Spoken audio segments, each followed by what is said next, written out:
My dear friends, my dear masters, and my dear friends.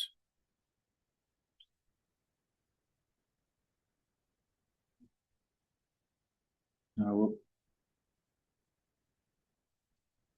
ನಮ್ಮ ಗುರುಗಳ 365 ಸಂದೇಶದಲ್ಲಿ ಇವಾಗ ಸಹಜವಾದ 18 ಸೂತ್ರಗಳಲ್ಲಿನ ಒಂದು 16ನೇ ಸೂತ್ರ ಆದರ್ಶ ಸೂತ್ರ. ಸಹಜವಾದ ಸಂಸಾರದಲ್ಲಿ ಇರಬೇಕು, ಸನ್ಯಾಸತ್ವ ಬೇಡ ಅಂತಕ್ಕಂಥ ವಿಷಯವನ್ನ ಕೂಲಂಕುಷವಾಗಿ ತಿಳ್ಕೊಂಡ್ವಿ.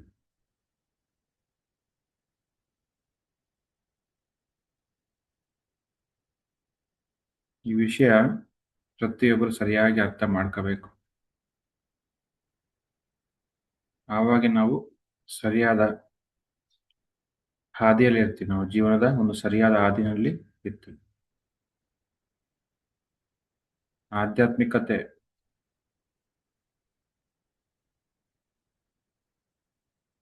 ಅಂದ್ರೆ ಏನು ಅಂದ್ರೆ ಮಧ್ಯ ಮಾರ್ಗದಲ್ಲಿರೋದು. ಸುಮಾರು ವಿಷಯ ತಿಳ್ಕೊಂಡ್ವಿ 3 ದಿನದಿಂದ, ಇವತ್ತು 4ನೇ ದಿನ ಈ ವಿಷಯದ ಬಗ್ಗೆ. ಯಾಕೆ ಈ ವಿಷಯ ಅಷ್ಟು ಇಂಪಾರ್ಟೆಂಟ್ ಅಂದ್ರೆ,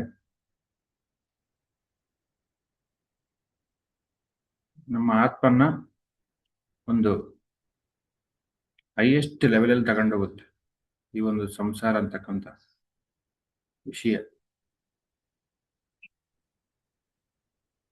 ಮ್ಯಾಕ್ಸಿಮಮ್ ಲರ್ನಿಂಗ್ ಇರ್ಬೇಕು ಯಾವಾಗ್ಲೂ. ಅವಾಗೆ ಆತ್ಮ ಸಂತೃಪ್ತಿ ಆಗುತ್ತೆ. ಅಂದ್ರೆ ಹೆಚ್ಚು ಕಲಿಕೆ ಇರಬೇಕು. ಹಾಗಾಗಿ ನಮಗೆ ಸಂಸಾರ ಬೇಕು. ಯಾವತ್ತು ಆಧ್ಯಾತ್ಮಿಕತೆಯಲ್ಲಿ ಅಥವಾ ಒಂದು ಆತ್ಮದ ಒಂದು ಉದ್ಧಾರದಲ್ಲಿ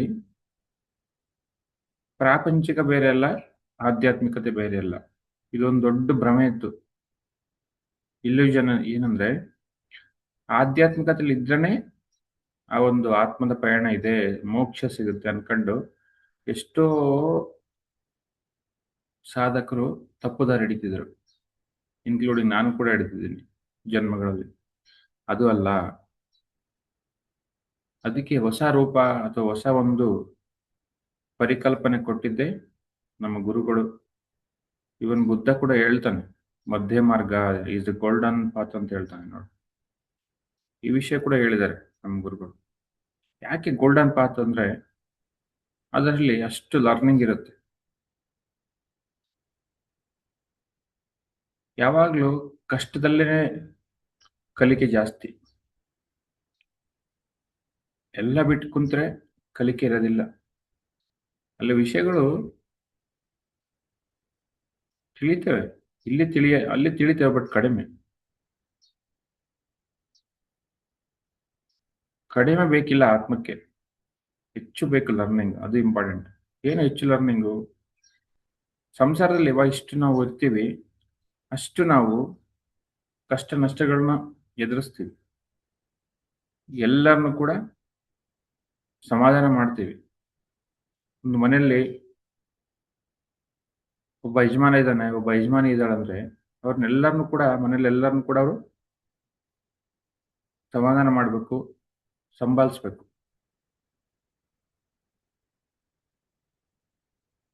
ಅಂದ್ರೆ ಅವರು ಎಲ್ಲರನ್ನು ಸಹಿಸ್ಕೋಬೇಕು, ಸಹನೆಯಿಂದ ಸಹಿಸ್ಕೋಬೇಕು. ಎಲ್ಲರೂ ಕೇಳಬೇಕು ಕಷ್ಟಗಳನ್ನ, ಅವ್ರ ಚಾಲೆಂಜಸ್ನ ಅಥವಾ ಅವರ ಕೋರಿಕೆಗಳನ್ನ.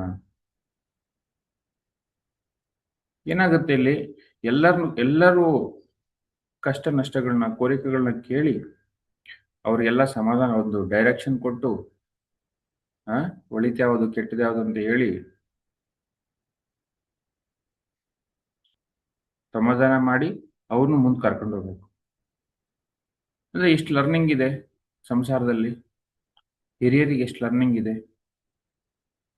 ಅದೇ ತರ ನಾವು ಕೂಡ ಸಂಸಾರದಲ್ಲಿದ್ದಾಗ ಅಷ್ಟು ಕಲಿತೀವಿ. ಇನ್ನೊಂದು, ಸಂಸಾರದಲ್ಲಿ ಇದ್ದು ಇಲ್ದಂಗಿರೋದು, ಅದು ಗ್ರೇಟೆಸ್ಟ್ ಚಾಲೆಂಜ್. ಅದು ಆತ್ಮಕ್ಕೆ. ಸಂಸಾರದಲ್ಲಿ ಇದ್ದು ಇಲ್ದಂಗಿರೋದು ಪದ್ಮ ಪತ್ರ ವಿಭಂಬಸ ಅಂತ ಹೇಳ್ತಾರೆ. ಅಂದ್ರೆ ಆ ಎಲೆ ಮೇಲೆ ನೀರು ಇದ್ರೂ ಕೂಡ ಅಂಟದಿಲ್ಲ ಎಲೆಗೆ.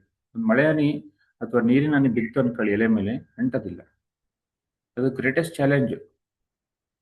ಕಲಿಯಕ್ಕೆ ಭಾರಿ ಅವಕಾಶ ಅದು. ಈ ವಿಷಯ ಕೂಡ ನಮ್ಮ ಗುರುಗಳು ಹೇಳಿದ್ದಾರೆ.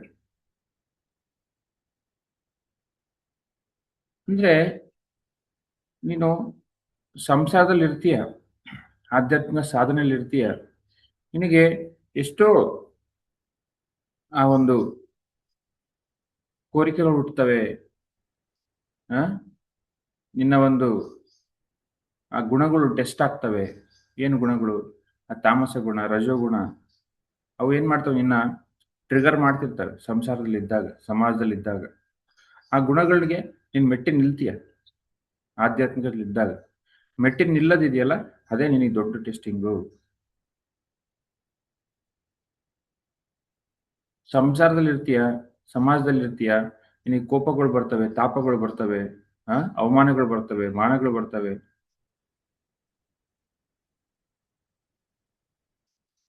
ಆ ಕೋಪ ತಾಪಗಳನ್ನು ಕೂಡ ಹೇಗೆ ನೀನು ಕರೆಕ್ಟಾಗಿ ಡೈವರ್ಟ್ ಮಾಡ್ತೀಯಾ, ಅಥವಾ ಹೇಗೆ ಚಾನಲಿಂಗ್ ಮಾಡ್ತೀಯಾ, ಹೇಗೆ ಅವ್ರನ್ನ ನಿಭಾಯಿಸ್ತೀಯಾ, ಅದು ಇಂಪಾರ್ಟೆಂಟ್ ಆತ್ಮಕ್ಕೆ. ಅಂದ್ರೆ ನೀನು ಎಷ್ಟು ಕಲಿತೀಯ ಅಲ್ಲಿ, ಎಷ್ಟು ನೀನು ಆ ಒಂದು ಜಾಗೃತಿಯಿಂದ ಇರ್ತೀಯ ಆ ಕ್ಷಣದಲ್ಲಿ. ಆ ಪ್ರಜ್ಞೆನ ಹೇಗೆ ಕಾಪಾಡ್ಕಂತೀಯ ನೀನು, ನಿನ್ನ ಬುದ್ಧಿನ ಹೇಗೆ ಬಳಸ್ಕಂತೀಯ ನೋಡಿ, ಎಷ್ಟು ಟೆಸ್ಟಿಂಗ್ ಅಲ್ಲಿ. ಹಂಗಾಗಿ ಸಂಸಾರದಲ್ಲಿ ಇರಬೇಕು, ಹಿಮಾಲಯಕ್ಕೆ ಹೋಗ್ಬಾರ್ದು. ನಾನು ಎಲ್ಲೋ ಮೌನ ಧ್ಯಾನಕ್ಕೆ ಹೋಗ್ತೀನಿ 41 ಡೇಸ್, ಓಕೆ ಓಕೆ, ಅವಾಗವಾಗ ಓಕೆ. ಮತ್ತೆ ಮತ್ತೆ ಹೋಗ್ತೀನಿ ಅಂದ್ರೆ ನೀನು ಸಂಸಾರಕ್ಕೆ ಭಯ ಬೀಳ್ತಿದ್ಯಾ, ನೀನು ಕಲಿಯೋದಕ್ಕೆ ಹೆದರ್ತಿದ್ಯಾ. ಅದಾಗಬಾರ್ದು. ಕಲಿಯೋದಕ್ಕೆ ಯಾವತ್ತೂ ಹೆದರಬಾರ್ದು. ಕಲಿಯಕ್ಕೆ ಹೆದರಿದ್ರೆ ಮುಂದಿನ ಸ್ಕೂಲ್ಗಳಿಗೆ ಹೋಗೋದಿಲ್ಲ ನೀನು. ಅಥವಾ ನಿನ್ನ ಯಾರೋ ಈ ಸಮಾಜದಲ್ಲಿ ಯಾರೋ ಹೊಗಳಿದ್ರೆ ಮೇಲೇರೋದಿಲ್ಲ. ಯಾಕಂದ್ರೆ ಮೇಲೇರಿದ್ರೆ ಕಲಿಯೋದಿಲ್ಲ ನಾವು. ಅಹಂಕಾರ ಬೇಕಿಲ್ಲ ನಮಗೆ. ನಮಗೆ ಬೇಕಿದ್ದೇನು?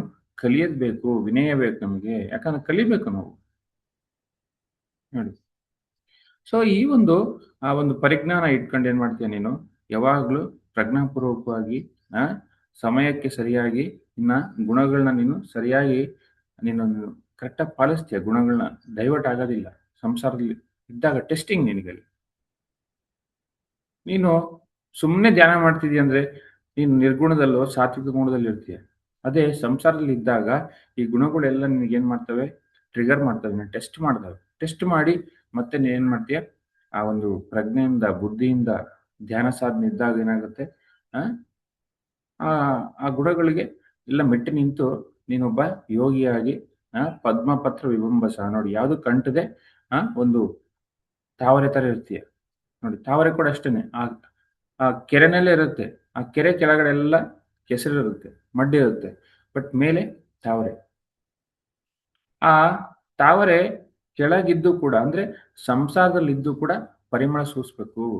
ಆ ಒಂದು ಬ್ಯೂಟಿ ಬರ್ಬೇಕು ನಮಗೆ ನೋಡಿ. ಅದು ಹೇಳೋದು ತಾವರೆ. ಈ ಸಂಸಾರದಲ್ಲಿರು, ಸಮಾಜದಲ್ಲಿರು, ಬಟ್ ನೀನು ಬ್ಯೂಟಿನ, ಆ ಸುಹಾಸೆಯನ್ನ ಕಳ್ಕಬೇಡ ನೋಡಿ. ಎಷ್ಟು ಅದ್ಭುತವಾಗಿದೆ. ಎಲ್ಲರ ಜೊತೆ ಇದ್ದು ನಿನ್ನ ಒಂದು ಸ್ಥಿತಿನ ಕಾಪಾಡ್ಕೋಬೇಕು, ನಿನ್ನ ಶಕ್ತಿನ ಕಾಪಾಡ್ಕೋಬೇಕು, ನಿನ್ನ ಧ್ಯಾನನ ಕಾಪಾಡ್ಕೋಬೇಕು, ನಿನ್ನ ಆತ್ಮಜ್ಞಾನನ ಬೆಳೆಸ್ಕೋಬೇಕು ನೋಡಿ. ಇದು ಇರೋದು ಟೆಸ್ಟಿಂಗ್. ಈ ಟೆಸ್ಟ್ ಅಲ್ಲಿ ನೀನು ಪ್ರತಿಕ್ಷಣ ಪಾಸ್ ಆಗ್ತಾನೆ ಇರಬೇಕು. ಮುಳ್ಳು ಮೇಲೆ ನಿಂತು ನಡಿಬೇಕು ನೋಡಿ. ಸಂಸಾರ ಅಂತಕ್ಕಂಥದ್ದು ಅದು ಟೆಸ್ಟ್ ನಿನಗೆ, ಮುಳ್ಳು ಅಂದ್ರೆ ಪ್ರತಿಕ್ಷಣ ಟೆಸ್ಟ್ ನಿನಗೆ. ಈ ಪ್ರಾಣಿಗಳು ಕಾಡಲ್ಲಿ ಅಥವಾ ಪಕ್ಷಿಗಳು ಮೊಟ್ಟೆ ಇಟ್ಟಿರ್ತವೆ, ಆ ಮರಿನ ಹೇಗ್ ಕಾಪಾಡ್ಕೊಂತವೆ ನೋಡಿ. ಪ್ರತಿಕ್ಷಣ ಅದಕ್ಕೆ ಇಂಟ್ರೂಡರ್ಸ್ ಬರ್ತಿತ್ತು, ಅಂದ್ರೆ ಆ ಒಂದು ಅದನ್ನ ಯಾವ್ದೋ ಹಾವು, ಯಾವ್ದೋ ಹದ್ದು ಬಂದು ತಿನ್ನಕ್ ನೋಡ್ತಾನೆ ಇರುತ್ತೆ ಅದನ್ನ. ಅಂದ್ರೆ ಆ ಪ್ರತಿಕ್ಷಣ ಅದಕ್ಕೆ ಯಾವಾಗ್ಲೂ ಸಾವೇ, ಯಾವಾಗ ಪ್ರತಿಕ್ಷಣ ಟೆಸ್ಟಿಂಗ್. ಆ ತರ ಇರುತ್ತೆ ನಮ್ಮ ಸಂಸಾರದಲ್ಲಿ ಇದ್ದಾಗ. ನಿನ್ನ ಟೆಸ್ಟಿಂಗು, ನಿನ್ನ ಗುಣಗಳು ಟೆಸ್ಟಿಂಗು, ನಿನ್ನ ಧ್ಯಾನಕ್ಕೆ ಟೆಸ್ಟು, ನಿನ್ನ ಜ್ಞಾನಕ್ಕೆ ಟೆಸ್ಟು, ನಿನ್ನ ಶಕ್ತಿಗೆ ಟೆಸ್ಟು. ಹಂಗಾಗಿ ನಾವು ಸಂಸಾರದಲ್ಲಿ ಇದ್ದಾಗೆ ಆ ಸಾರ ನೋಡಿ, ಸಂಸಾರ ಆ ಸಾರನ್ನ ಸರಿಯಾಗಿ ಅರ್ಥ ಮಾಡ್ಕೊಂತೀವಿ.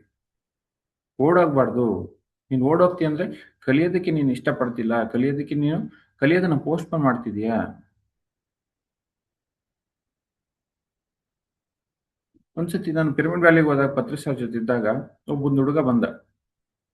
ಆ ಹುಡುಗ ಬಂದು ನಾನು ಫಿಲ್ಮ್ ಡೈರೆಕ್ಟ್ ಮಾಡ್ತೀನಿ ಅಥವಾ ಇನ್ವೆಸ್ಟ್ ಮಾಡ್ತೀನಿ ಏನನ್ನೋ ದೊಡ್ಡ ದೊಡ್ಡ ಮಾತಾಡಿದ್ರು. ಪತ್ರಿ ಸರ್ ಏನ್ ಹೇಳಿದ್ರು, ನಮಗೆ ಸಂಸಾರ ಬೇಕು ಅಷ್ಟೇ, ಸಿಂಪಲ್ ಲಿವಿಂಗ್‌ಗೋಸ್ಕರ ಸಂಸಾರ ಬೇಕು ಕಲಿಯಕ್ಕೋಸ್ಕರ ಅಂತ ಹೇಳಿದ್ರು. ಅಂದ್ರೆ ಸಿಂಪಲ್ ಲಿವಿಂಗು, ಹೈ ಥಿಂಕಿಂಗು. ಏನಪ್ಪಾ ಹೈ ಥಿಂಕಿಂಗ್ ಅಂದ್ರೆ ಜ್ಞಾನ, ಆತ್ಮಜ್ಞಾನ. ಹೈ ಥಿಂಕಿಂಗ್ ಏನಪ್ಪಾ ಅಂದ್ರೆ ನನ್ನ ಶಕ್ತಿ ಬೆಳೆಸ್ಕೋಬೇಕು, ಉಳಿಸ್ಕೋಬೇಕು, ಅದು ಹೈ ಥಿಂಕಿಂಗ್. ನಮಗೆ ದೊಡ್ಡ ದೊಡ್ಡ ವಿಷಯಗಳು ಬೇಕಿಲ್ಲ. ನಮಗೇನ್ ಬೇಕು? ಸಿಂಪಲ್ ಆಗಿ ಜೀವಿಸೋದು ಬೇಕು. ಏನು? ನಮ್ಮ ಆ ಒಂದು ಆಧ್ಯಾತ್ಮಿಕ ಸಾಧನೆ ಮಾಡ್ಕೊಂತ ಸಂಸಾರದಲ್ಲಿ ಜೀವಿಸ್ಬೇಕಷ್ಟೇ ಸಿಂಪಲ್ ಆಗಿ. ನಾವೆಷ್ಟು ಈ ಸಿಂಪ್ಲಿಸಿಟಿನ ಕಾಪಾಡ್ಕೊಂಡು ಹೋಗ್ತೀವಿ, ಸಂಸಾರ ಸಹಜ ಆಗುತ್ತೆ, ಸರಳ ಆಗುತ್ತೆ. ಆದಷ್ಟು ಸರಳ ಆಗುತ್ತೆ ಅದಿರೋದು. ಹಾಗಾಗಿ ಎಲ್ಲ ತನಕ ನಮ್ಮಲ್ಲಿ ಈ ಒಂದು 2 ಬ್ಯಾಲೆನ್ಸ್, 2 ಚಕ್ರಗಳು ಸರಿಯಾಗಿ ಸಾಗ್ತವೆ. ಆ ಸಂಸಾರ, ಆಧ್ಯಾತ್ಮಿಕತೆ 2 ಪ್ರಾಪಂಚಿಕ ಅಥವಾ ಆಧ್ಯಾತ್ಮಿಕತೆ 2 ಸರಿಯಾಗಿ ಸಾಗ್ತಾ ಇರ್ತವೆ. ಜ್ಞಾನ ಕೂಡ ಹಾಗೆ ಇರುತ್ತೆ. ನಿನ್ನ ಆ ವಿಕಾಸ ಅಂತಕ್ಕಂಥದ್ದು ಆ ಒಂದು ಡೆವಲಪ್‌ಮೆಂಟ್ ಅಂತಕ್ಕಂಥದ್ದು ನೀನೇ ಕಾಣ್ತಿರ್ತೀಯ. ಒಂದ್ ಕಡೆನೋ ಆ ಕೋರಿಕೆಗಳು ಈಡೇರಿಸ್ಕೊಂತಿದ್ಯಾ ಆ ಒಂದು ಆ ಪ್ರಾಪಂಚಿಕತೆಯಲ್ಲಿ. ಆಧ್ಯಾತ್ಮಿಕತೆಯಲ್ಲಿ ಲರ್ನಿಂಗ್ ಇರುತ್ತೆ ಯಾವಾಗ್ಲೂ ಕೂಡ. ಕೋರಿಕೆ ಈಡೇರಿಸ್ಕೊಂಡಷ್ಟು ಆ ಬ್ಲಾಕೇಜ್‌ಗಳು ಹೋಗ್ತಿರ್ತವೆ ನಿನ್ನ ಒಳಗಡೆ. ಆ ಕೋರಿಕೆಗಳ ಬ್ಲಾಕೇಜ್.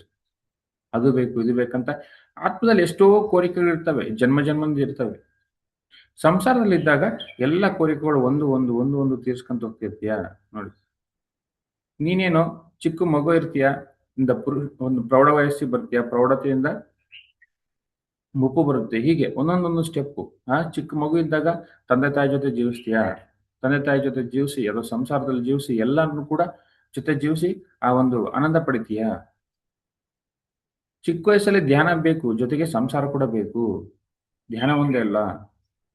ಯಾಕಂದ್ರೆ ಎಲ್ಲಾ ಕೋರಿಕೆಗಳನ್ನು ಪೂರೈಸ್ಕೊಂತೀಯ. ಪ್ರೌಢಾವಸ್ಥೆಯಲ್ಲಿ ಮದುವೆ ಆಗ್ತೀಯ ನೀನು. ಮದುವೆ ಆಗಿ ಮಕ್ಕಳು, ಹೆಂಡತಿ, ಗಂಡ, ಇದೊಂದು ಅನುಭವ. ಅಲ್ಲಿ ಒಂದು ಟೆಸ್ಟಿಂಗ್ ನಿನಗೆ. ಮುಪ್ಪಲ್ಲಿ ಕೂಡ ಅಷ್ಟೇ ನೀನು ಬಾಡಿ ವೇಕೇಟ್ ಮಾಡ್ತೀಯ ಅಂತಂದ್ರೂ ಕೂಡ ಅವಾಗೂ ಸಂಸಾರ. ನೀನು ಅಲ್ಲಿ ಕಲಿತೀಯ ನೀನು ನೋಡಿ. ಅಲ್ಲಿ ಕೂಡ ಸಂಸಾರದಲ್ಲಿದ್ದು ಆ ಒಂದು ಆಧ್ಯಾತ್ಮಿಕತೆ ಇರುತ್ತೆ. ಅಂದ್ರೆ ಎಲ್ಲಾ ಸ್ಟೆಪ್ ಅಲ್ಲೂ ಕೂಡ ನಿನ್ನ ಕೋರಿಕೆಗಳನ್ನ ಒಂದೊಂದು ತೀರಿಸ್ಕೊಂತೀಯ ನೀನು. ವಯಸ್ಸಾಯ್ತು, ಮೊಮ್ಮಕ್ಕಳ ಜೊತೆ ಆಟ ಆಡ್ತೀಯ ನೋಡಿ, ಅದೆಷ್ಟು ಖುಷಿ ಕೊಡುತ್ತೆ. ಅಂದ್ರೆ ಅದು ಕೋರಿಕೆ ಕೂಡ ಇರುತ್ತೆ ಆತ್ಮದಲ್ಲಿ.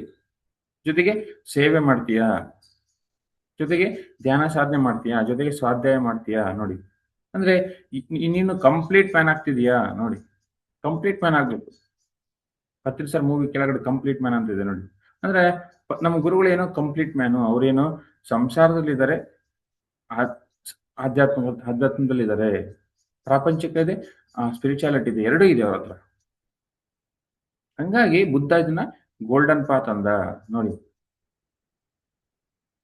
ಸೊ ಆ ಗೋಲ್ಡನ್ ಪಾತ್ ಅಲ್ಲಿ ಇರ್ಬೇಕು ನಾವು ಯಾವಾಗ್ಲೂ. ಅಂದ್ರೆ ಮ್ಯಾಕ್ಸಿಮಮ್ ಲರ್ನಿಂಗು ಅದು ಇರೋದು ವಿಷಯ. ಮ್ಯಾಕ್ಸಿಮಮ್ ಲರ್ನಿಂಗು ಪ್ಲಸ್ ಎಲ್ಲ ಕೋರಿಕೆಗಳನ್ನ ಪೂರೈಸ್ಕೋಬೇಕು ಭೂಮಿ ಮೇಲೆ. ಯಾವಾಗ ಧ್ಯಾನ ಇರುತ್ತೆ ಕೋರಿಕೆಗಳನ್ನ ಪೂರೈಸ್ಕೊಂತೀವಿ. ಧ್ಯಾನ ಬಿಟ್ಟು ಅನ್ಕೊಳ್ಳಿ, ಆಸೆಗಳು ಹುಡ್ತವೆ. ಕೋರಿಕೆಗಳಿಗೆ ಆಸೆಗಳಿಗೆ ಅಜಗಜಾಂತರ ವ್ಯತ್ಯಾಸ ಇದೆ. ಕೋರಿಕೆಗಳು ಆತ್ಮಕ್ಕೆ ಸಂಬಂಧಿಸಿದ್ದು, ಆಸೆಗಳು ಮನಸ್ಸಿಗೆ ಸಂಬಂಧಿಸಿದ್ದು. ಟೆಸ್ಟ್ ಏನಪ್ಪ ಅಂದ್ರೆ ನೀನು ಆಸೆ ಪಡ್ತೀಯಾ ಅಥವಾ ಕೋರಿಕೆಗಳಿದೆಯಾ. ಅಹಂಕಾರ ಬಂತಂದ್ರೆ ಆಸೆ ನೋಡಿ. ಅದೇ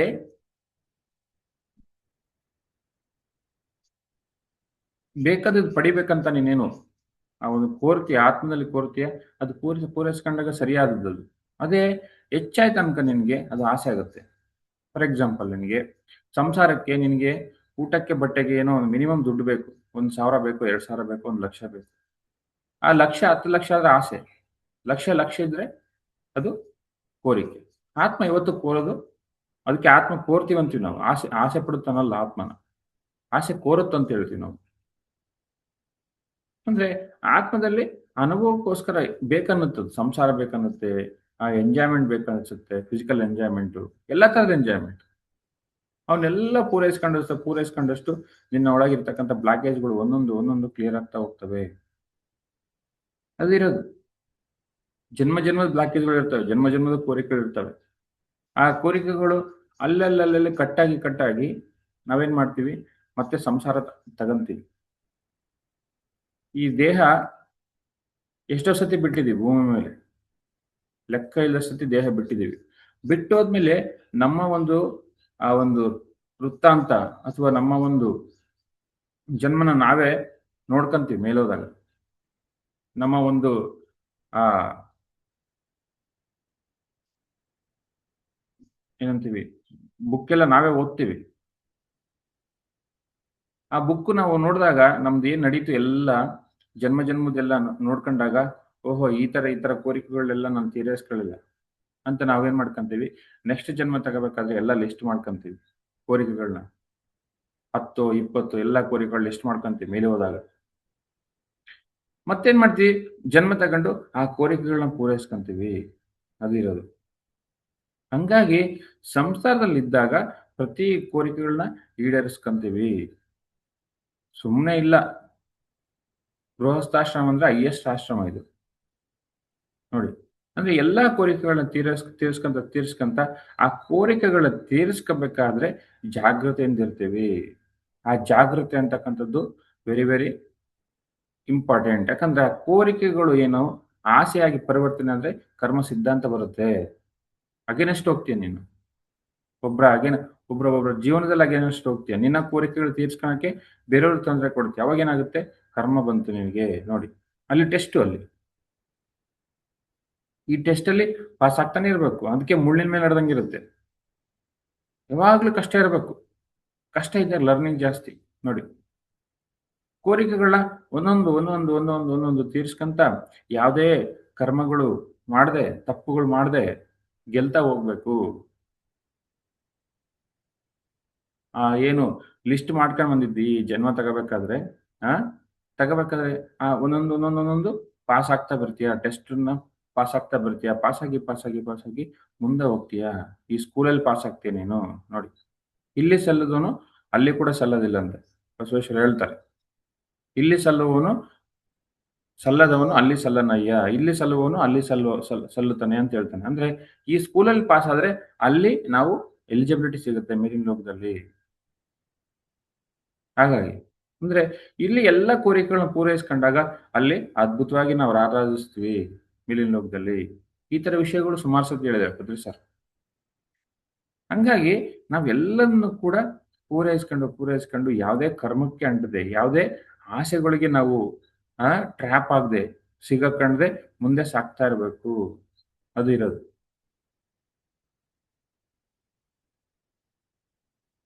ಎಷ್ಟೋ ಕಲಿಯಕ್ ಬಂದಿದೀವಿ ಭೂಮಿಗೆ ನಾವು. ಲೆಕ್ಕ ಇಲ್ದಷ್ಟು ಕಲಿಯಕ್ ಬಂದಿದೀವಿ ಭೂಮಿ ಮೇಲೆ. ಬುದ್ಧ ಎನ್ಲೈಟನ್ ಆದ್ಮೇಲೆ ಹೇಳ್ತಾನೆ, ನಾನು ಏನು ಕಾಡಲ್ಲಿ ಸಾಧಿಸ್ಬೇಕಾಗಿತ್ತು ಮನೆಯಲ್ಲೇ ಕೂತ್ ಸಾಧಿಸ್ಬೋದಿತ್ತು ಅಂತ ಹೇಳ್ತಾನೆ. ಬೇಕಿರ್ಲಿಲ್ಲ ನಾನು ಹೋಗಿ ಕಾಡಿಗೆ ಸಾಧನೆ ಮಾಡಕ್ ಹೋಗೋದು ಬೇಕಿರ್ಲಿಲ್ಲ. ಈ ಮನೆಯಲ್ಲೇ ಕೂತ್ ಸಾಧಿಸ್ಬೋದಿತ್ತು ನಾನು. ಇನ್ನು ಹೆಚ್ಚಿನ ಒಂದು ಸಾಧನೆ ಮಾಡ್ಬೋದಿತ್ತು ಮನೆಯಲ್ಲೇ ಕೂತ್ ಅಂತ ಹೇಳ್ತಾನೆ.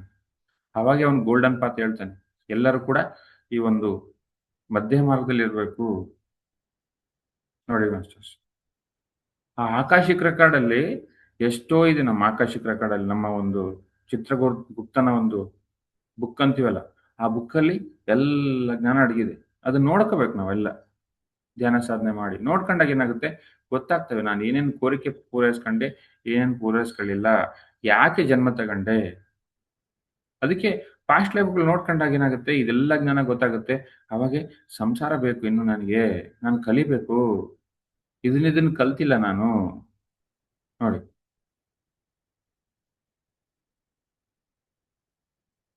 ಮುಕ್ತಿ ಅಂದ್ರೇನು, ಎಲ್ಲಾ ಕೋರಿಕೆಗಳಿಂದ ನೀನು ಮುಕ್ತಿ ಹೊಂದಬೇಕು.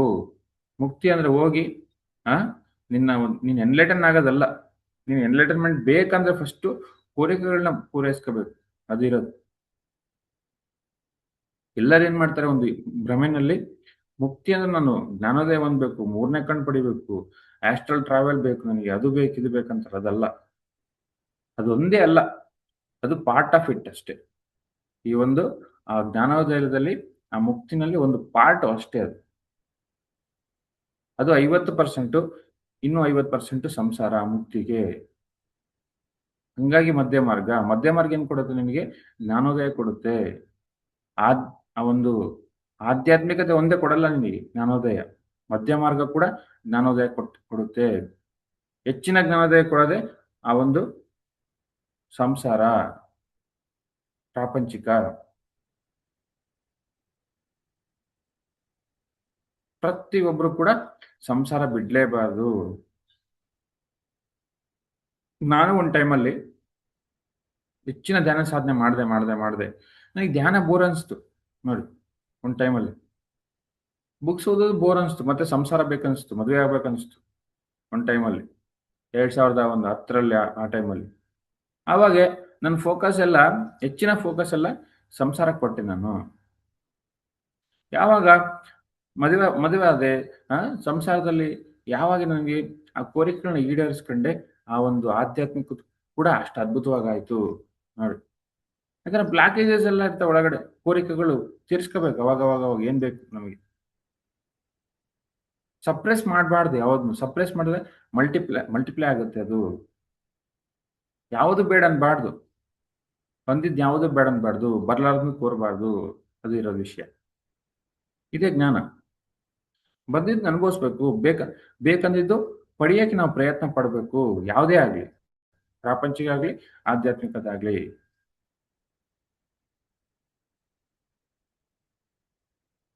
ಭ್ರಮೆನಲ್ಲಿದ್ದು ಸಂಸಾರ ಅಂದ್ರೆ ಬೇಡಪ್ಪ, ಸಂಸಾರ ಅಂದ್ರೆ ಕೆಟ್ಟದು ಅಂತ ನೋಡ್ತಾರೆ. ಮೂರ್ಖರು, ಅವರೆಲ್ಲ ಮೂರ್ಖರು. ಈ ಭೂಮಿ ಮೇಲೆ ಈ ಮೂರ್ಖತ್ವವನ್ನು ಸುಮಾರು ಜನ ಹೇಳ್ಕೊಟ್ಬಿಟ್ಟಿದ್ದಾರೆ. ಸಂಸಾರ ಅಂದ್ರೇನೆ ಕೆಟ್ಟದು, ಸಂಸಾರ ಅಂದ್ರೆ ನೀಚಿದ್ದು ಅಂತಾರೆ. ಹೇಗೆ ಸಾಧ್ಯ? ನೀನು ಹುಟ್ಟದೇ ಸಂಸಾರದಲ್ಲಿ. ನೀನು ಹುಟ್ಟೇ ಸರಿಯಾಗಿಲ್ಲ ಅಂದ್ರೆ ನೀನೇನು? ಸೊ ಹಂಗಾಗಿ very very important. Highest purity ಇರೋದೇ ಸಂಸಾರದಲ್ಲಿ ನೋಡಿ. ಹೈಯೆಸ್ಟ್ ಲರ್ನಿಂಗ್ ಇರೋದೇ ಸಂಸಾರದಲ್ಲಿ.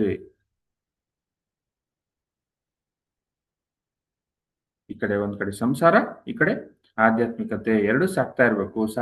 ಯಾವಾಗ್ಲೂ ಸಾಕ್ತಾ ಇರ್ಬೇಕು. ಕೊನೆ ತನಕ ಸಾಕ್ತಾ ಇರ್ಬೇಕು. ಕೊನೆ ಉಸಿರು ತನಕ ಸಂಸಾರದಲ್ಲಿ ಇರ್ಬೇಕು. ಕೊನೆ ಉಸಿರು ತನಕ ಆಧ್ಯಾತ್ಮಿಕತೆಯಲ್ಲಿ ಇರ್ಬೇಕು. ಎರಡರಲ್ಲಿ ಇರ್ಬೇಕು. ಅದು ಇರೋದು. ಅವಾಗ ಏನಾಗ್ತೀವಿ? ಅದ್ಭುತವಾಗಿ ಆತ್ಮ ಫುಲ್ಲೆಸ್ಟ್ ಕೆಪಾಸಿಟಿ ಆತ್ಮ ರೆಡಿ ಆಗುತ್ತೆ. ಲಿವ್ ವಿತ್ ಫುಲ್ಲೆಸ್ಟ್ ಕೆಪಾಸಿಟಿ ಅಂತ ಹೇಳ್ತಾನೆ ಓಶೋ ನೋಡಿ. ಅದಕ್ಕೆ live full to the fullest ಅಂತ ಹೇಳ್ತಾನೆ. ಅಂದ್ರೆ ನೀನು ಎಷ್ಟು ಅನುಭವ ಸಿಗುತ್ತೆ ಅಷ್ಟು ಅನುಭವ ಪಡಿ ಭೂಮಿ ಮೇಲೆ. ನಿನಗೊಂದು ದೊಡ್ಡ ಗಿಫ್ಟ್ ಅಂತ ಹೇಳ್ತಾನೆ ಓಶೋ. ಈ ಒಂದು ಜನ್ಮ ಅನ್ನೋದಂತಕ್ಕಂಥದ್ದು ಒಂದು ದೊಡ್ಡ ನಿನಗೆ ಕೊಡುಗೆ. ನಿನಗೆ ಪ್ರಕೃತಿ ಕೊಟ್ಟಿರ್ತಕ್ಕಂಥ ಕೊಡುಗೆ ಅಂತ ಹೇಳ್ತಾನೆ ನೋಡಿ. ಇದು ಕೊಡುಗೆ. ಇದು ಭಾರ ಅಲ್ಲ, ಇದು ಶಾಪ ಅಲ್ಲ. ಇದು ಸಂಸಾರ ಕೊಡುಗೆ ನೋಡಿ. ಸಾವೇ ಇಲ್ಲ ನಿನಗೆ, ಜೀವನ ಮುಗಿಯೋದೇ ಇಲ್ಲ ನಿನಗೆ. ಯಾಕೆ ಬೇಜಾರು? ಫಸ್ಟ್ ಅನುಭವಿಸ್ತಿದೀಯ ಅಷ್ಟೇ. ನೀನು ಅನುಭವ ಪಡಿತಿದೀಯ, ಕಲಿತಿದೀಯ. ನೀನು ಕಲಿ, ಪರವಾಗಿಲ್ಲ. ಏನು ಟೈಮೇ ಇಲ್ಲ, ಸ್ಪೇಸ್ ಇಲ್ಲ ನೋಡಿ. ಈ ವಿಷಯಗಳು ಗೊತ್ತಾದ್ಮೇಲೆ ಆಧ್ಯಾತ್ಮಿಕತೆ ಏನ್ ತಿಳ್ಕೊಂತೀನಿ ನೀನು? ನನಗೆ ಸಾವಿಲ್ಲ ಅಂತ ತಿಳ್ಕೊಂತೀನಿ. ನನ್ನೊಂದು ಜೀವನಕ್ಕೆ ಕೊನೆ ಇಲ್ಲ ಅಂತ ತಿಳ್ಕೊಂತೀಯ. ನನಗೆ ಸಮಯದ ಲಿಮಿಟ್ ಇಲ್ಲ ಅಂತ ತಿಳ್ಕೊಂತೀಯ. ಯಾಕಂದ್ರೆ ನೀನು ಆತ್ಮ ಪದಾರ್ಥ ಯಾವತ್ತಿರ್ತಕ್ಕಂಥವ್ನು. ನಿನಗೆ ಸ್ಪೇಸ್ ಅನ್ನೋದಿಲ್ಲ. ನೀನು ಇಲ್ಲೇ ಹುಟ್ಟಬೇಕಂತಿಲ್ಲ. ಎಲ್ಲಿ ಬೇಕಾದ್ರೂ ಜನ್ಮ ತಗೋಬಹುದು. ಕೋಟಿ ಲೋಕಗಳಿದಾವೆ. ಎಲ್ಲಿ ಬೇಕಾದ್ರೂ ಜನ್ಮ ತಗೋಬಹುದು. ನೀನು ಯಾರು ಕೂಡ ಅಡ್ಡಿ ಮಾಡೋದಿಲ್ಲ. ಈ ವಿಷಯಗಳೇನು? ನೀನು ಆಧ್ಯಾತ್ಮಿಕತೆಯಲ್ಲಿ ಸಾಧನೆ ಮಾಡಿ, ಸ್ವಾಧ್ಯಾಯ ಮಾಡಿ, ಸತ್ಸಂಗ ಮಾಡಿ ತಿಳ್ಕೊಂತೀಯ. ಅದಕ್ಕೆ ಯಾವಾಗ ವಿಷಯಗಳು ಸರಿಯಾಗಿ ಅರ್ಥ ಮಾಡ್ಕೊಂತೀಯ, ಪ್ರಾಪಂಚಿಕದಲ್ಲಿ ಅದ್ಭುತವಾಗಿ ಬದುಕ್ತೀಯ ನೋಡಿ. ಫುಲ್ಲೆಸ್ಟ್ ಕೆಪಾಸಿಟಿಯಿಂದ ಬದುಕ್ತೀಯ. ಮ್ಯಾಕ್ಸಿಮಮ್ ಇನ್ವಾಲ್ವ್ಮೆಂಟ್ ಇಂದ ಬದುಕ್ತೀಯ ಸಂಸಾರದಲ್ಲಿ. ಸಂಸಾರ ನಿನಗೆ ಕೊಡುಗೆ ಆಗುತ್ತೆ. ಅವಾಗ ಶಾಪ ಆಗೋದಿಲ್ಲ. ಸಂಸಾರನ ನೀನು ಅದನ್ನ ಕೀಳಾಗಿ ನೋಡೋದಿಲ್ಲ, ಗೌರವಿಸ್ತೀಯ. ಪೂಜನೀಯ ಸ್ಥಿತಿಯಿಂದ ನೋಡ್ತೀಯ. ಸಂಸಾರಕ್ಕೆ ನಮಸ್ಕಾರ ಮಾಡ್ತೀಯ. ದಿನ ಸಾಷ್ಟಾಂಗ ನಮಸ್ಕಾರ ಮಾಡ್ತೀಯ ಸಂಸಾರಕ್ಕೆ. ನನಗೆ ಕೊಡ್ತಿದೀಯ, ಎಷ್ಟು ಕಲಿಸ್ತಿದ್ಯ ನೀನು ಸಂಸಾರ ಅಂತ ನೋಡಿ. ಸೊ ಹಾಗಾಗಿ ನಾವು ಎಷ್ಟು ಸಂಸಾರದಲ್ಲಿ ಆಧ್ಯಾತ್ಮಿಕತೆಯಲ್ಲಿ ಜೀವಿಸ್ತೀವಿ, ಅಷ್ಟು ಒಳಗಡೆ ಆನಂದ ಇರುತ್ತೆ ಯಾವಾಗ್ಲೂ ಕೂಡ. ಪ್ರತಿದು ಕೂಡ ಅಷ್ಟೇ. ಎಲ್ಲಾ ಕೋರಿಕೆಗಳನ್ನ ಪೂರೈಸ್ಕೊಂಡಂಗೂ ಒಳಗಡೆ ಸಮಾಧಾನ ಆಗುತ್ತೆ. ನಿನ್ನ ಬುದ್ಧಿ ವಿಕಾಸ ಆಗುತ್ತೆ. ನೋಡಿ, ಆನಂದಮಯ ಶರೀರ ಅಂತಕ್ಕಂಥದ್ದು ಆಕ್ಟಿವ್ ಆಗ್ತಾ ಬರುತ್ತೆ ದಿನ ದಿನಕ್ಕೂ. ಎಕ್ಸ್‌ಪ್ಯಾಂಡ್ ಆಗುತ್ತೆ ನಿನ್ನ ಕಾನ್ಷಿಯಸ್. ಪ್ರಜ್ಞೆ ಅಂತಕ್ಕಂಥದ್ದು ಎಕ್ಸ್‌ಪ್ಯಾಂಡ್ ಆಗ್ತಾ ಇರುತ್ತೆ. ಹೇಗೆ ಒಂದು ಬಂಡಿ ಇದೆ, ಗಮ್ಯಕ್ಕೆ ಸೇರಿದ ಮೇಲೆ ಎಷ್ಟು ಖುಷಿ ಆಗುತ್ತೆ ನಮಗೆ. ಒಂದು ಪ್ಲೇಸಿಂದ ಇನ್ನೊಂದು ಪ್ಲೇಸಿಗೆ ರೀಚ್ ಆಗ್ಬೇಕಂತ ವೆಹಿಕಲ್ಲೋ ಯಾವುದೋ ಬಂಡಿನೋ ತಗೊಂಡು ಹೋಗ್ತೀವಿ ಅನ್ಕೊಳ್ಳಿ. ಆ ಆ ಪ್ಲೇಸಿಗೆ ಹೋದ್ಮೇಲೆ ಎಷ್ಟು ಖುಷಿ ಆಗುತ್ತೆ ನಮಗೆ. ಅದೇ ತರ ಜೀವನ ಕೂಡ ಅಷ್ಟೇನೆ. ಈ ಕಡೆ ಸಂಸಾರ, ಈ ಕಡೆ ಆಧ್ಯಾತ್ಮ ಎರಡೂ ಜೊತೆ ಸಾಗ್ತಿದ್ರೆ ಆತ್ಮ ಸಂತೃಪ್ತಿ ಹೊಂದುತ್ತೆ. ದೇಹ ಬಿಡ್ಬೇಕಾದ್ರೆ ಓಹೋ ನಾನು ಎಲ್ಲ ಕಂ ಪೂರೈಸ್ಕೊಂಡೆ, ನನ್ನ ಕಂಪ್ಲೀಟ್ ಆಯ್ತು ನನ್ನ ಜರ್ನಿ ಅಂತ ನೀನು ಸಂತೃಪ್ತಿ ಹೊಂದ್ತೀಯ. ನಮ್ಮ ಗುರುಗಳು ಹೇಳಿದ್ರು ಒಂದು ಟೈಮಲ್ಲಿ, ನನ್ನ ಕೆಲಸ ಎಲ್ಲ ಆಯ್ತು, ಐ ಆಮ್ ಫುಲ್ಲಿ ಸ್ಯಾಟಿಸ್ಫೈಡ್ ಅಂದ್ರು ಪತ್ರಿ ಸರ್ ಒಂದು ಟೈಮಲ್ಲಿ. ಪಿರಮಿಡ್ ವ್ಯಾಲಿನಲ್ಲಿ ಒಂದ್ಸಲ ಇಂಟರ್ವ್ಯೂ ಅಲ್ಲಿ ಐ ಆಮ್ ಫುಲ್ಲಿ ಸ್ಯಾಟಿಸ್ಫೈಡ್ ಅಂದ್ರು ಪತ್ರಿ ಸರ್. ಹಂಗಿರ್ಬೇಕು ಜೀವನ. ದೇಹ ಬಿಡೋಕ್ಕಿಂತ ಮುಂಚೆ ಫುಲ್ಲಿ ಸ್ಯಾಟಿಸ್ಫೈ ಆಗಬೇಕು. ಅವಾಗ ಏನಾಗುತ್ತೆ, ನೀನೇನೋ ಸುಮಾರು ಪಾಯಿಂಟ್ ಬಂದಿದ್ದಿ ಮೇಲಿನ ಲೋಕದಿಂದ ಬರಬೇಕಾದ್ರೆ ಕೋರಿಕೆಗಳೆಲ್ಲ ಪೂರೈಸ್ಕೊಂತೀಯ. ಅಲ್ಲಿ ಹೋದಾಗ ಏನೂ ಇರೋದಿಲ್ಲ ಪೆಂಡಿಂಗ್ ಅಲ್ಲಿ. ನೀನು ಬುಕ್ ತೆಗೆದು ನೋಡಿದ್ರೆ ಎಲ್ಲ ಮುಗಿದೋಗಿರುತ್ತೆ. ನಿನ್ನ ಆಕಾಶಿಕ್ ರೆಕಾರ್ಡ್ ನೀನು ನೋಡಿದ್ರೆ ಎಲ್ಲ ಮುಗಿದೋಗಿರುತ್ತೆ ಮೇಲಿನ ಲೋಕಕ್ಕೆ ಹೋದ್ಮೇಲೆ. ನೋಡಿ ಏನು ನೀನು ಹಂಗಾಗಿ ಫುಲ್ಲೆಸ್ಟ್ ಕೆಪಾಸಿಟಿಯಿಂದ ಜೀವಿಸ್ಬೇಕು. ಅದಿರೋದು ಎಲ್ಲ ಟೆಸ್ಟ್ಗಳನ್ನ ಪಾಸ್ ಆಗಬೇಕು. ಅದಿರೋದು ಅಂದ್ರೆ ಕೊನೆಗೆ ನಿನಗೆ ದೇಹ ಬಿಡ್ಬೇಕಾದ್ರೆ ಸಂತೃಪ್ತಿ ಆಗ್ಬೇಕು ಒಳಗಡೆ. ಅದಿರೋದು ವಿಷಯ. ಸ್ಯಾಟಿಸ್ಫ್ಯಾಕ್ಷನ್, ಫುಲ್ ಕಂಪ್ಲೀಟ್ ಸ್ಯಾಟಿಸ್ಫ್ಯಾಕ್ಷನ್ ಆಗಬೇಕು. ಇವಾಗ ಇಲ್ಲಿ ಸ್ಯಾಟಿಸ್ಫೈ ಆದಾಗ ನೀನು ಅಲ್ಲಿಗೆ ಎಲಿಜಿಬಿಲಿಟಿ ಸಿಗುತ್ತೆ ಮೇಲಿನ ಲೋಕದಲ್ಲಿ, ಊರ್ಧ್ವ ಲೋಕಗಳಲ್ಲಿ, ಹೈಯೆಸ್ಟ್ ವರ್ಲ್ಡ್ಸ್ ಅಲ್ಲಿ ಸ್ಯಾಟಿಸ್ಫ್ಯಾಕ್ಷನ್ ಸಿಗುತ್ತೆ ಕಂಪ್ಲೀಟ್ ಆಗಿ. ಅಲ್ಲಿ ಏನು ನಿನಗೆ ಗಿಲ್ಟ್ ಇರೋದಿಲ್ಲ, ಬೇಜಾರಿರೋದಿಲ್ಲ, ಇದನ್ನ ನಾನು ಪೂರೈಸ್ಕೊಳ್ಳಿಲ್ಲ ಅಂತ, ಈ ಕೋರಿಕೆಯನ್ನ ಪೂರೈಸ್ಕೊಳ್ಳಿಲ್ಲ ಅಂತ. ನೋಡಿ, ಹಂಗಾಗಿ ನಮ್ಮ ಗುರುಗಳು ಸಂಸಾರ ಬಿಡ್ತೀನಿ ಅಂದ್ರೆ ಕಟ್ಟಿಗೆ ತಗಂತಿದ್ರು ಹೊಡಿಯಕ್ಕೆ. ಅಷ್ಟು ಕೋಪ ಆಗೋದು ಅವ್ರಿಗೆ ಬರೋದು.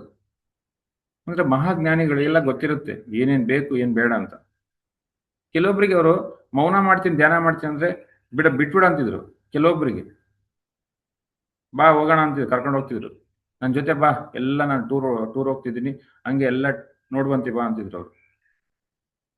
ಆ ನೇಚರ್ ಅವೆಲ್ಲ ನೋಡುವಂತಿ ಬಾ ಅಂತಿದ್ರು ನಮ್ಮ ಗುರುಗಳು. ಅವ್ರಿಗೆ ಗೊತ್ತಿತ್ತು ಯಾರಿಗೆ ಏನ್ ಬೇಕಂತ. ಅಂದ್ರೆ ಯಾವ ಪರ್ಸನ್ಗೆ ಏನ್ ಬೇಕು ಅದನ್ನ ಕೊಡೋರು. ಎಲ್ರಿಗೂ ಧ್ಯಾನ ಹೇಳ್ತಿರ್ಲಿಲ್ಲ ಅವರು. ಜ್ಞಾನಿಗಳು ಯಾವಾಗ್ಲೂ ಅಷ್ಟೇ, ಯಾರಿಗೇನ್ ಬೇಕು ಅದು ಕೊಡ್ತಾರೆ. ಹಂಗಾಗಿ ಮಾಸ್ಟರ್ಸ್ ಏನು ಅಲ್ಟಿಮೇಟ್ ಅಂದ್ರೆ ನಾವು ಈ ದೇಹ ಬಿಡೋಕ್ಕಿಂತ ಮುಂಚೆ ಕಂಪ್ಲೀಟ್ ಆಗಿ ಸ್ಯಾಟಿಸ್ಫೈ ಆಗ್ಬೇಕು. ನನ್ನ ಕೆಲಸ ಮುಗೀತಂತ ಖುಷಿಯಿಂದ ಹೋಗ್ತೀವಿ. ಮತ್ತೆ ಆ ಒಂದು ಗ್ರಾವಿಟಿ ನಮಗೆ ಇರೋದಿಲ್ಲ, ಅಥವಾ ಈ ಅರ್ಥ ಕಡೆ ಪುಲ್ ಇರೋದಿಲ್ಲ, ಸೆಳ್ತಾ ಇರೋದಿಲ್ಲ ಭೂಮಿ ಕಡೆ ಸೆಳ್ತಾ ಇರಬಾರ್ದು. ಮತ್ತೆ ಭೂಮಿ ಮೇಲೆ ಬಂದ್ರೆ ಸೇವೆಗೋಸ್ಕರ ಬರ್ಬೇಕು ಅಷ್ಟೇ. ಒಬ್ಬ ಅವತಾರ ಪುರುಷನ ತರ ಬರ್ಬೇಕು ಭೂಮಿ ಬಂದ್ರೆ. ಅದಕ್ಕೆ ಅವ್ರು ಅವತಾರ ಪುರುಷರು ಅಂತಾರೆ. ಒಬ್ಬ ಜೀಸಸ್ ಕೃಷ್ಣ, ಒಬ್ಬ ಬುದ್ಧನ್ನ, ಒಬ್ಬ ಪತ್ರಿಜಿನ ಏನಂತಾರೆ, ಅವತಾರ ಪುರುಷರು ಅಂತಾರೆ. ಅವತಾರ ಪುರುಷರಾಗಿ ಬರ್ಬೇಕು ಹೊರತು ಯಾವುದೇ ಕೋರಿಕೆಗಳು ಹೊತ್ಕೊಂಡ್ ಬರಬಾರ್ದು ಭೂಮಿ ಮೇಲೆ. ಅವತಾರ ಪುರುಷರು ಏನ್ ಮಾಡ್ತಾರೆ, ಪ್ರತಿ ಕ್ಷಣ ಕೊಡೋದೇ ಕೆಲಸ, ಸೇವೆ ಮಾಡ್ತಾರೆ ಅಷ್ಟೇ. ಜ್ಞಾನ ಕೊಡ್ತಿರ್ತಾರೆ, ಧ್ಯಾನ ಕೊಡ್ತಿರ್ತಾರೆ, ಶಕ್ತಿ ಕೊಡ್ತಿರ್ತಾರೆ. ಹಂಗ್ ಬರ್ಬೇಕಂದ್ರೆ ಏನ್ ಮಾಡ್ಬೇಕು ನಾವು ಕಂಪ್ಲೀಟ್ ಆಗಿ ಜೀವಿಸ್ಬೇಕು, ಕಂಪ್ಲೀಟ್ ಮ್ಯಾನ್ ಆಗ್ಬೇಕು, ಕಂಪ್ಲೀಟ್ ವುಮೆನ್ ಆಗ್ಬೇಕು ಭೂಮಿ ಮೇಲೆ ದೇಹ ಬಿಡಕ್ಕಿಂತ ಮುಂಚೆ. ಸೊ ಇದೇ ಸಂದೇಶ ಏನಪ್ಪಾ, ನೀನ್ ಕಂಪ್ಲೀಟ್ ಮ್ಯಾನ್ ಆಗ್ಬೇಕಂದ್ರೆ ಏನ್ ಮಾಡ್ಬೇಕು, ನೀನು ಈ ಕಡೆ ಪ್ರಾಪಂಚಿಕ, ಈ ಕಡೆ ಆಧ್ಯಾತ್ಮಿಕತೆ ಎರಡನ್ನೂ ಕೂಡ ಸರಿಯಾಗಿ ಪಾಸ್ ಆಗು. ಎರಡು ಸಬ್ಜೆಕ್ಟ್ ಅಲ್ಲಿ ಅದು ಇರೋದು. Thank you masters.